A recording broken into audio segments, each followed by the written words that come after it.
Hey, you guys, what's up? It's the Anime Blaze coming to you with another Blaze podcast, I guess, or kind of just a discussion video or video response or whatever you want to call it. I guess you could just call it my thoughts on the new DBZ or whatever. But I'm just going to be giving my thoughts compared to like what BobSamurai said about his things, and then as well as my own things. 'Cause I do agree with some of the things he said, but at the same time, in my own opinion, I have my own thoughts on the subject as well. So, on his thoughts on DBZ, as far as I can tell, he thinks that people should let DBZ go, let it be known for what it was, and move on to other brand new and glorious anime shows and stuff like that. And in my opinion, I kind of agree with him. But hear me out on this. I personally do think that DBZ should have ended like a long time ago or a while back.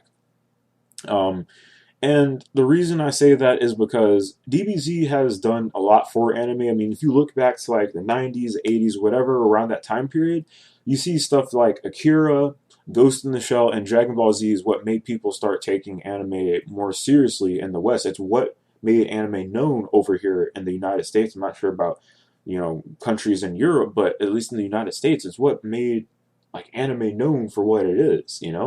And I appreciate, like, I honestly do appreciate the fact of like that is for what it is. But at the same time, I respect the fact that DBZ had a lot of epic fights, had an epic story, it was inspirational to a lot of people, including myself. But at the same time, part of me think it should end because I don't know how much more they could add to the story. Like, honestly, I'm not sure what more they could do to expand upon the universe of Dragon Ball Z to, I guess, really vamp it up. But at the same time, this is where I disagree with BobSamurai.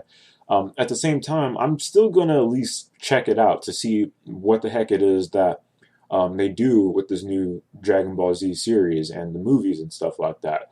Because I'll be honest with you, when I heard that, I wasn't one of the few hundred or thousands of people that were like jumping out of their chairs saying, "Oh, holy crap, new DBZ." I was just kind of, I guess, at least to me, I was kind of indifferent about it because, yeah, I watched Dragon Ball Z a long time ago, but it is what it is to me. But I'm not going to knock people down about that. Now, I guess one thing I'm just going to kind of brush over at least a little bit was he said Gohan was supposed to move into the range of, guess, the main character, and that you could kind of feel that throughout it.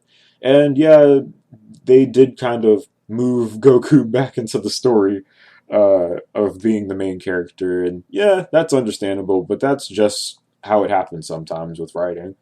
I mean, yeah, I mean that's what the fans want, and like a lot of writers are guilty of bringing other characters back into the main spotlight and everything.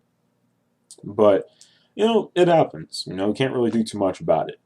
Now, he also mentioned things about broadening your horizons, like people who watch DBZ and the people who are really hyped about DBZ are already like they have like their blinders on nostalgia vision, this, that, and the other.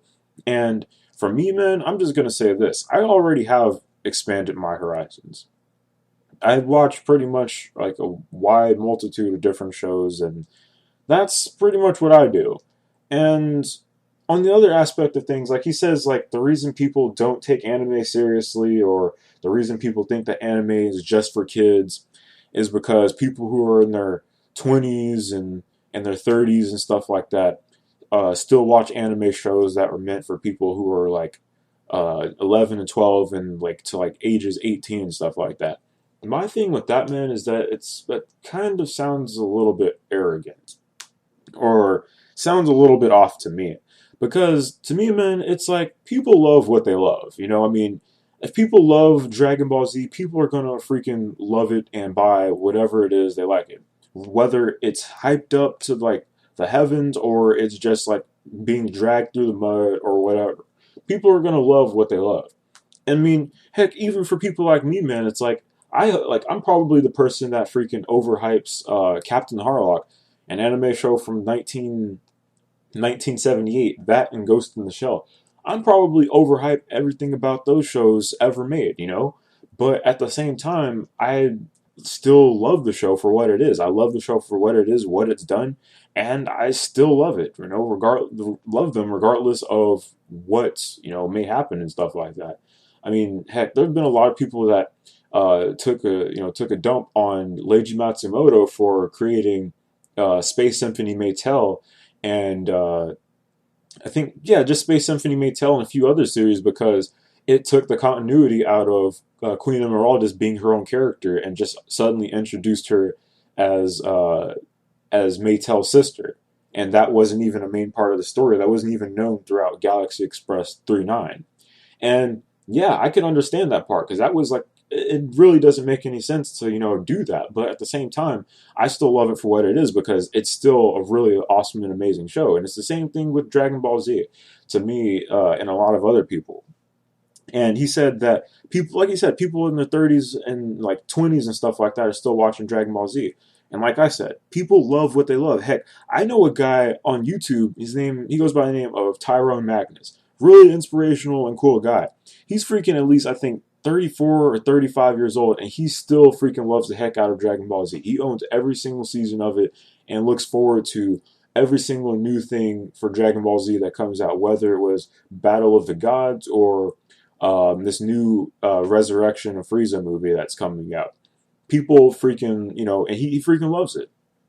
And to me, you know what? At the same time with me, man, I look at it, he says that people are kind of stuck in the mindset of, oh, I'm just going to be a kid for the rest of my life. And my thing is like, what's wrong with not growing up? Even like I'm freaking 19 years old. I'm freaking sitting here wondering how I'm going to grow up and balance out the same things that I still freaking love, like video games and different stuff like that. Growing up doesn't mean you have to abandon everything you once loved as a kid and stuff like that. And if people think that you're still stuck in the mindset of a 12-year-old and you're in your 20s and stuff like that, and you're still watching shonen battle anime series like Fairy Tail and Naruto and Hunter x Hunter and Dragon Ball Z, who gives a fuck, honestly? Because I mean, if you have the confidence to watch what you watch and like what you like, who really gives a fuck at the end of the day? Because you represent you, not anyone else. It's that simple to me.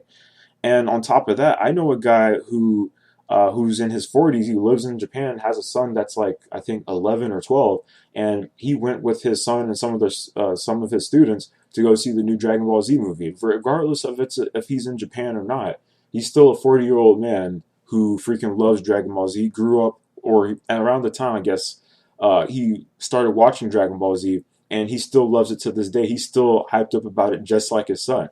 To me, that's freaking saying something. If you can go to see a Dragon Ball Z movie with your kid and still enjoy it just as much as he and his friends do, and your students, that's freaking awesome to me.